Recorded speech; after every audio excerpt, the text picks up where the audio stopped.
Hello and welcome to podcast.init, the podcast about Python and the people who make it great.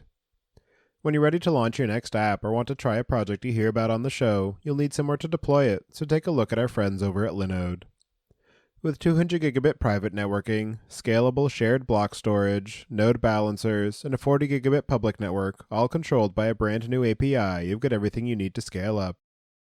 And for your tasks that need fast computation, such as training machine learning models, they just launched dedicated CPU instances. And they also have a new object storage service to make storing data for your apps even easier. Go to pythonpodcast.com/linode, that's LINODE today to get a $20 credit and launch a new server in under a minute. And don't forget to thank them for their continued support of this show. Having all of your logs and event data in one place makes your life easier when something breaks, unless that something is your Elasticsearch cluster because it's storing too much data. Chaos Search frees you from having to worry about data retention, unexpected failures, and expanding operating costs. They give you a fully managed service to search and analyze all of your logs from S3, entirely under your control, all for half the cost of running your own Elasticsearch cluster or using a hosted platform. Try it out for yourself at pythonpodcast.com/chaos-search, and don't forget to thank them for supporting the show. And you listen to this show to learn and stay up to date with the ways that Python is being used, including the latest in machine learning and data analysis. For even more opportunities to meet, listen, and learn from your peers, you don't want to miss out on this year's conference season. We have partnered with organizations such as O'Reilly Media, Corinium Global Intelligence, Aluxio, and Data Council. Upcoming events include the Data Orchestration Summit and Data Council in New York City. Go to pythonpodcast.com/conferences to learn more about these and other events, and take advantage of our partner discounts to save money when you register today. Your host as usual is Tobias Macey, and today I'm interviewing Orhun Parmaksiz about GrapheneX, a framework for simplifying the process of hardening your servers. So Orhun, can you start by introducing yourself? Thanks for having me on the podcast, Tobias. It's an honor to be here. My name is Orhun Parmaksiz, and I'm a GNU/Linux enthusiast. Also, I'm studying software engineering. Most of the time, I like to deal with the GNU/Linux stuff, and I try to create projects for GNU/Linux also. And I can say that I'm a self-taught programmer and developer, and I still try to learn program languages and new technologies to implement in those projects. And my goal is to keep innovating and create projects that will help the community and the users. And do you remember how you first got introduced to Python? Yes, I think it was 2016 that I decided to learn Python. It was because my classmates at school were into it and they were doing some simple programs with it. And I was just curious about Python. So I go to a bookstore and I bought a book about Python. It was kind of a tutorial book, but when I got to the middle of the book, I was bored because the most of the time when I decided to learn a program language, I tried to do something with it, not just following a tutorial. So I left reading the book and I tried to create a simple project with it. And Python is a very simple and easy to do language, and there's a lot of libraries for doing various things. So I create my first Python project in 2016. Then it was a good project for me to learn Python, practice it, and I kept learning it, and that's how I introduced to Python. And now you've been working on the GrapheneX project, which, as we said, is for hardening servers. I'm assuming Linux servers primarily. And I'm wondering if you can just start by explaining a bit about what we mean when we use the term hardening in the context of servers and security, and some of the common techniques and methods that you might use to achieve that hardening. Yeah, of course.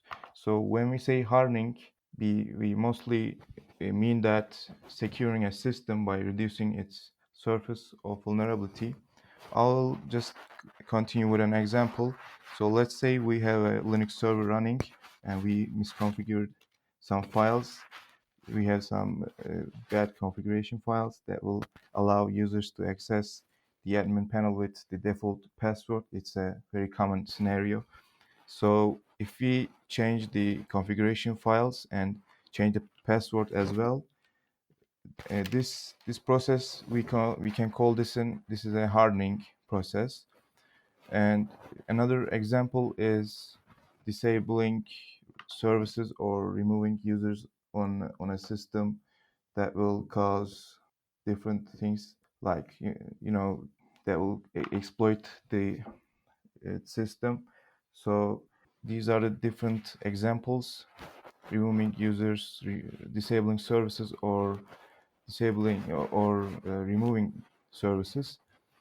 So the other thing that we can do to hardening our system is enabling a firewall also. And there's different examples too, but this is hardening basically. So if you want to harden a system, we can achieve this by two ways.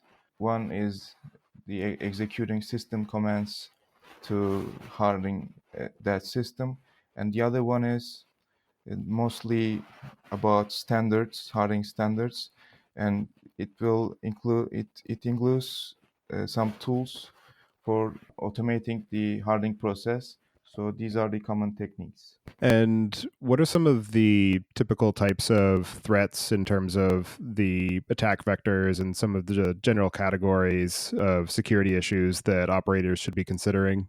So I face elevation of privilege attacks or attack vectors most of the time, but there is also some network issues that like some vulnerabilities that will let users to spoof network packages or send malicious requests. So these are the two common things that I face, and considering those type of threats, hardening should be an important term to developers and the operators as well.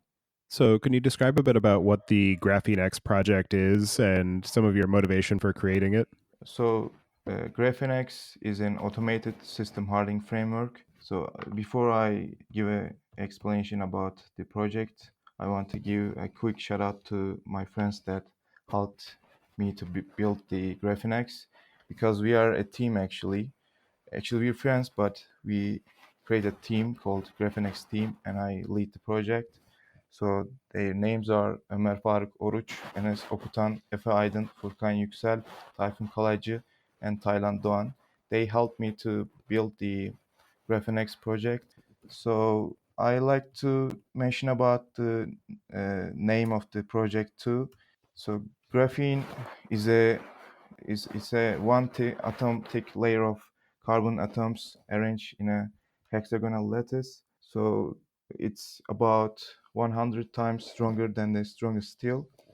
We chose GrapheneX name because graphene is something stronger than the strongest steel, and we try to harden systems. So we think it's a good relation between these two names. And X is just a suffix that we like to use while we creating projects.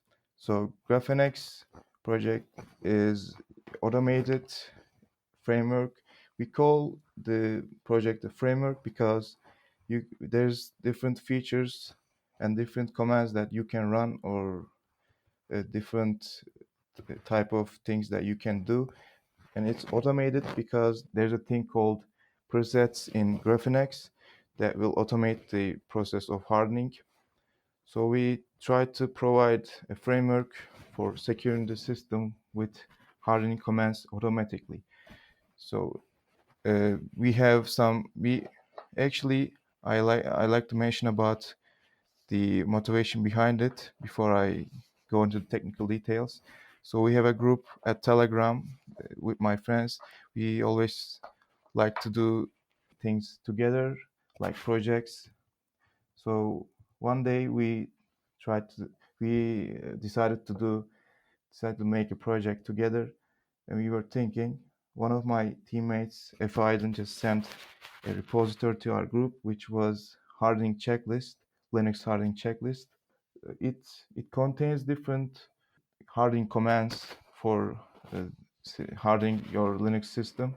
So I was like, can we just automate this and put these commands in a framework that will run depending on the user designment? So we just they were okay.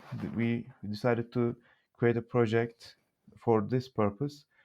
and we just try to design the project for end user as well as the Linux and Windows developers. And the basically it executes hardening commands on the backend side, and there's a web side of it too, and that's basically it about GrapheneX. And you mentioned that it helps to automate executing this list of commands for being able to improve the overall security of a system. I'm wondering if you can talk through an example workflow of somebody using GrapheneX to harden their system and some of the options that are exposed and just some of the overall decisions that they need to make as they're interacting with the software. Okay, so first of all, you have to install GrapheneX. Obviously, you can achieve that by building from the source or using the pip package. We have a pip package called GrapheneX, and after that, you have two options for hardening your system with GrapheneX, which are using the interactive shell or the web interface. Interactive shell, we developed this side of the project for the people that are used to the Linux operating system, and there's commands for hardening. And when you go to your terminal and type the name of the project GrapheneX, it will give you interactive shell. You can list commands with help command, and it's very easy actually. You can switch to namespaces or modules. We call the hardening commands modules, and the part of the let me think here. And every individual module affects a part of the system, so we call that part a namespace. There's different namespaces there. You can switch to them with the switch command or use command for selecting a module.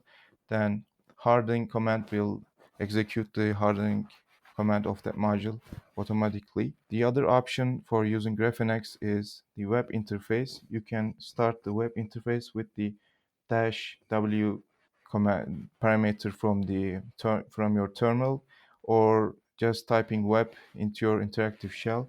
It will open up a it will start a web server to access the GrapheneX web website of the GrapheneX. And there's an extra precaution there, which is the access tokens, because you can access the web interface from different machines if you start with the localhost parameter.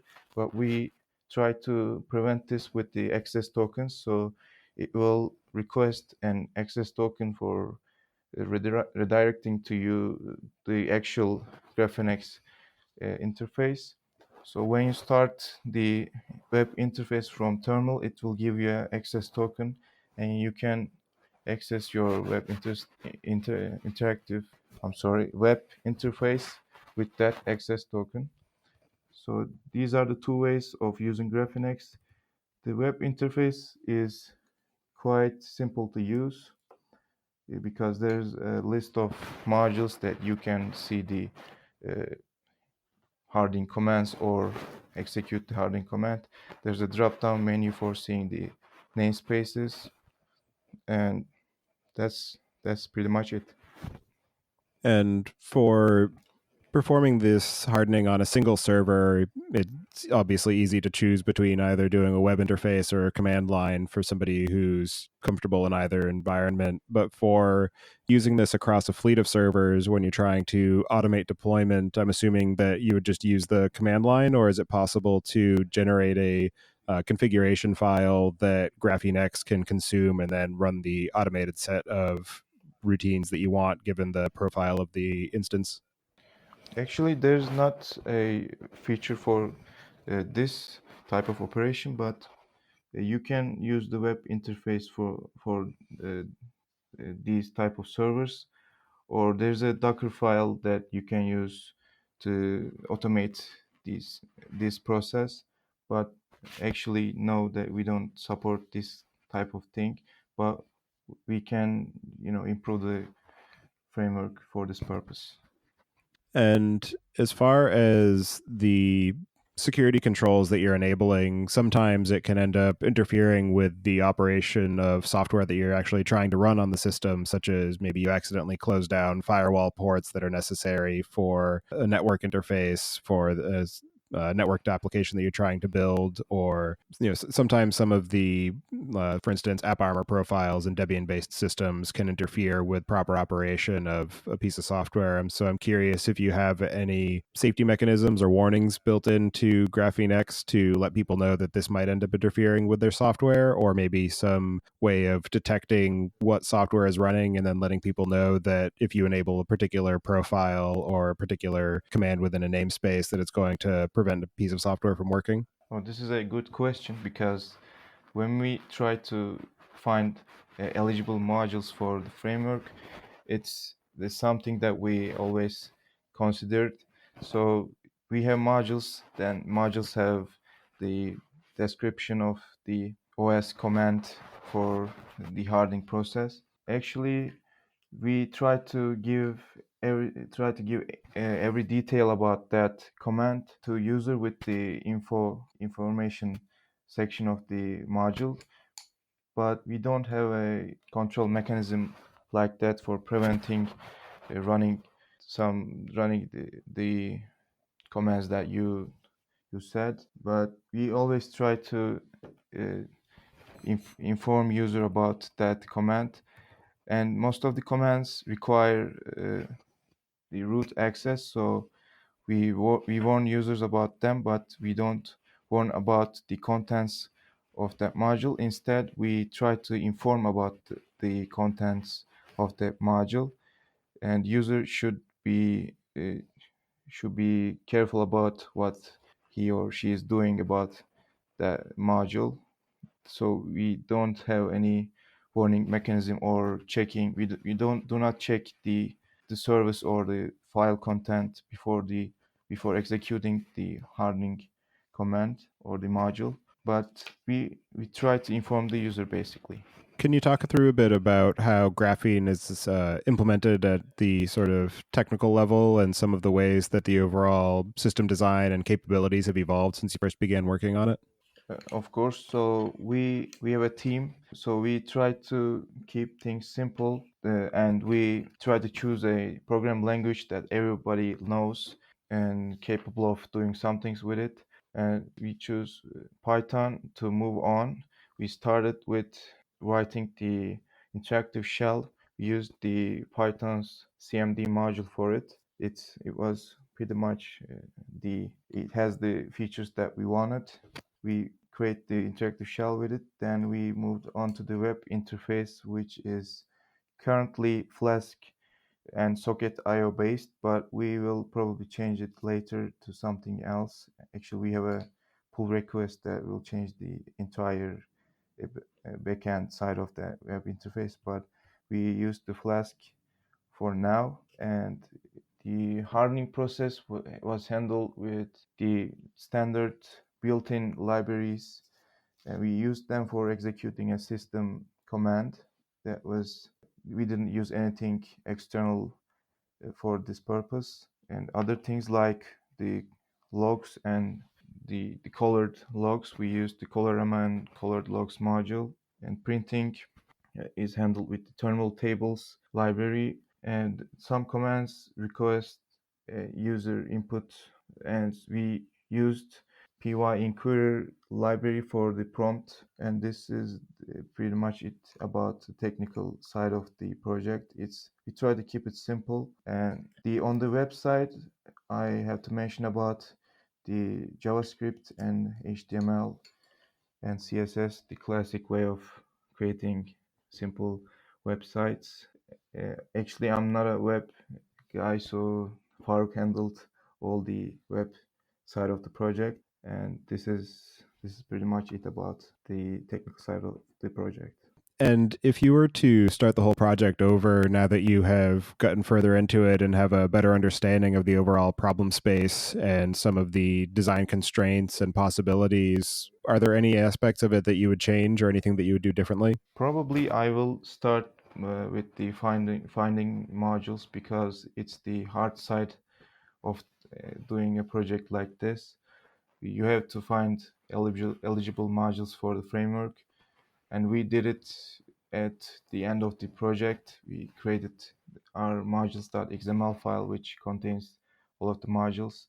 At the end of the project, we basically finished all the features. Then we tried to find modules or create our own modules.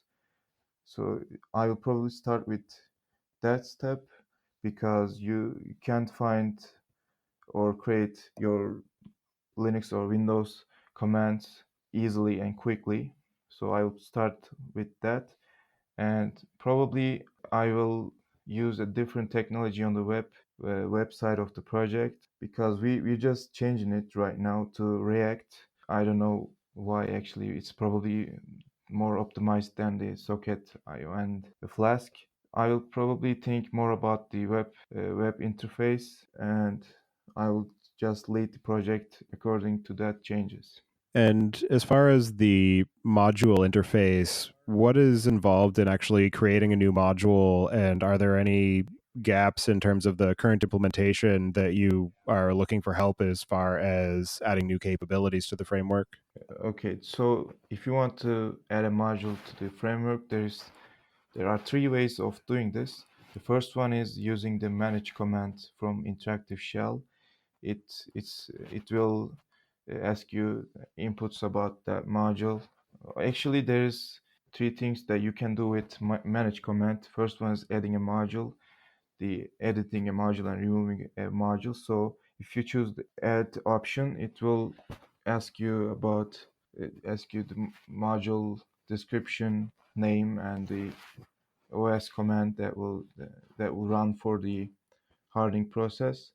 You can use manage command for the adding a module, or you can add modules from the web interface. It's pretty simple. There's a button for the adding a module, and you will see a page that will ask for the module details. And the third way is editing the modules.xml file directly. We use that file for parsing the module details and listing them, or any other operations. So if you modify the modules.xml file, it will change the module details on the framework. Since we try to design the GrapheneX very abstract from the modules.xml, you can just change that file for changing the purpose of the project, because it basically takes the hardening commands from that file and executes it depending on the user input. So there are three ways of adding a new module. So we we have an open issue for the GrapheneX contributions.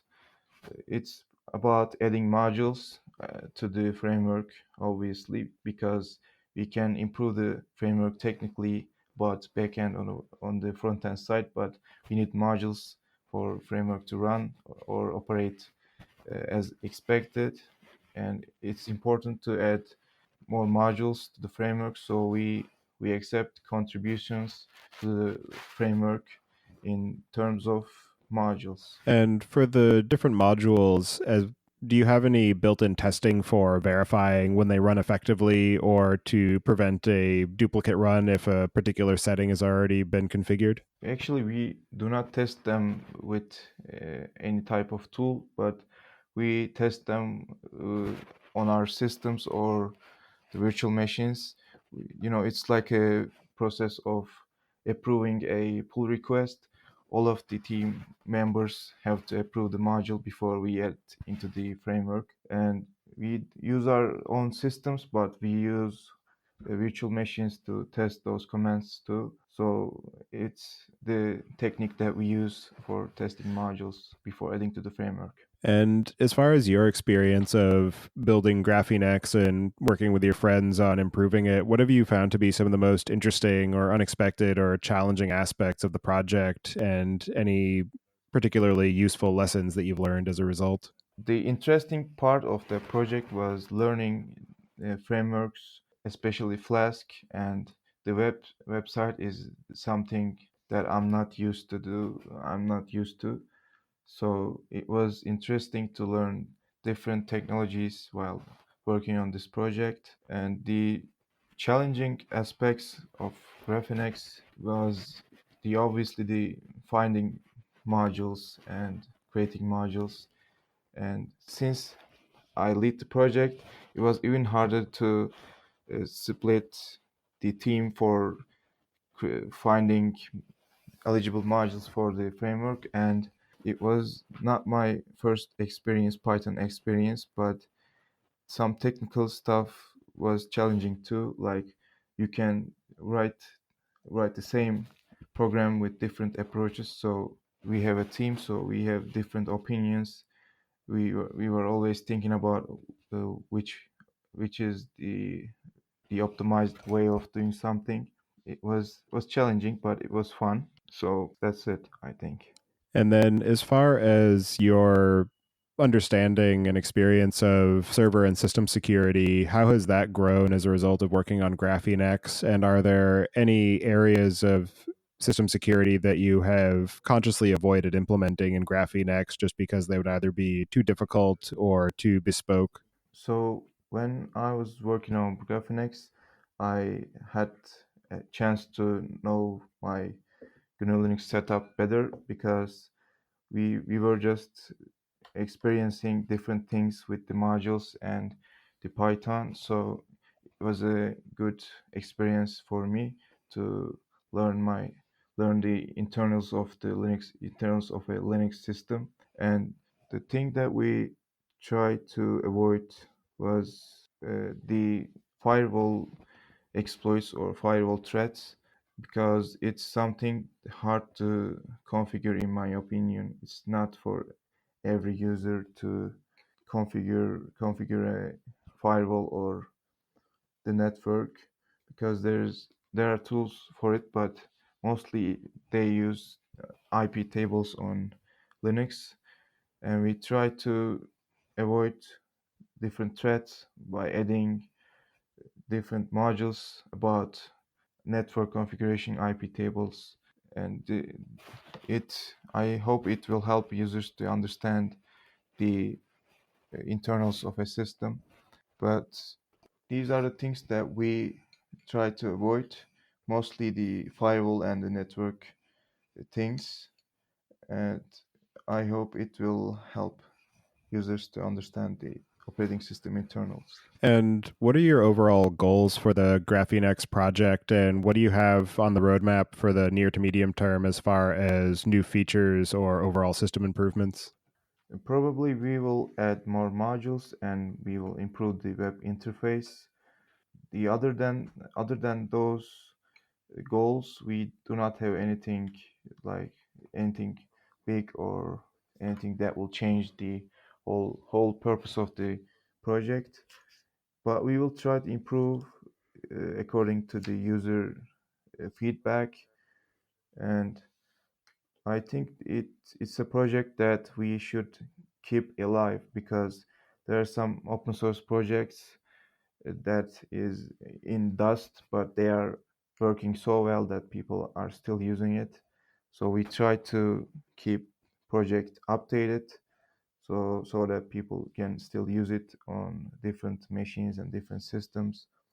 We basically, this is our goal, to keep the project updated and keep the modules updated for the individual services or configurations.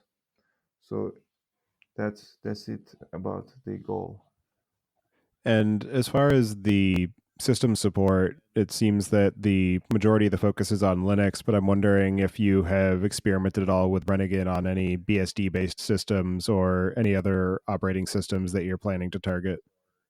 But actually, I'm talking like the GrapheneX is just for the Linux, but it's not. It support Windows too. But since I'm using Linux, I just think it's just for Linux. But we plan to test the GrapheneX on different systems, because we think that we can automate the hardening process on the systems to like BSD or other things. We plan to do that, but right now it supports Linux and Windows.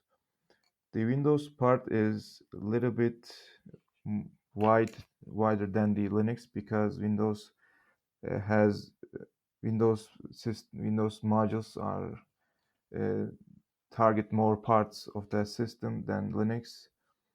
It depends on us actually. It was not about the Linux or Windows, but we try to find or create modules for different operating systems. Are there any other aspects of the work that you've done on GrapheneX or your experiences with managing system security and hardening processes that we didn't discuss yet that you'd like to cover before we close out the show? So I can talk about the ways of the way that we choose for hardening, the technique that we choose. There are different techniques for hardening a system. First one is using a checklist or list of commands, and the other one is tools, which is a GrapheneX is a tool, and third one is standards. There are some standards actually for hardening, so they call CIS, I suppose, and or different standards like PCI DSS. They have different approaches for hardening a system. They target most of the time Windows, but we did not choose this approach while implementing GrapheneX because the standards are maybe sometimes too strict that they won't let you to do things that you want. So we try to use checklists for GrapheneX to automate the hardening process. So it's you can use those checklists for manually hardening your system too, but the GrapheneX is automated.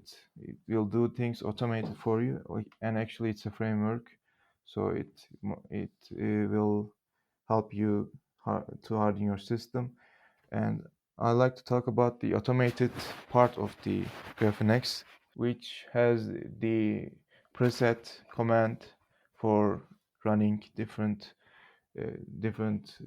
modules at one with one.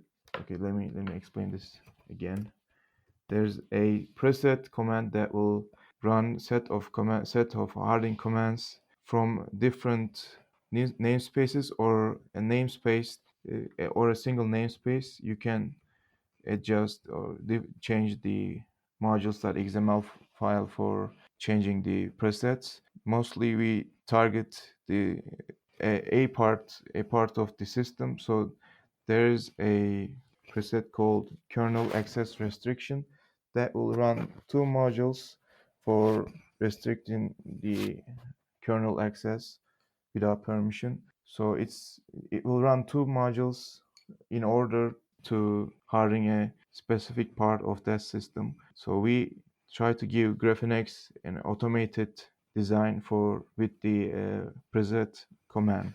All right. Well, for anybody who wants to follow along with you and get in touch, I'll have you add your preferred contact information to the show notes. And so with that, I'll move us into the picks. And this week, I'm going to choose chess because I've been able to spend a bit more time recently playing with my kids and my dad. So it's good to revisit it every now and then. So if you haven't found the time to play chess or you haven't learned it yet, it's definitely worth a shot. It's a fun game with a lot of different strategies involved. So definitely recommend that for anybody who's looking for something to pass the time. And so with that, I'll pass it to you, Orhun. Do you have any picks this week? Yes, I have a band called Cryoshell.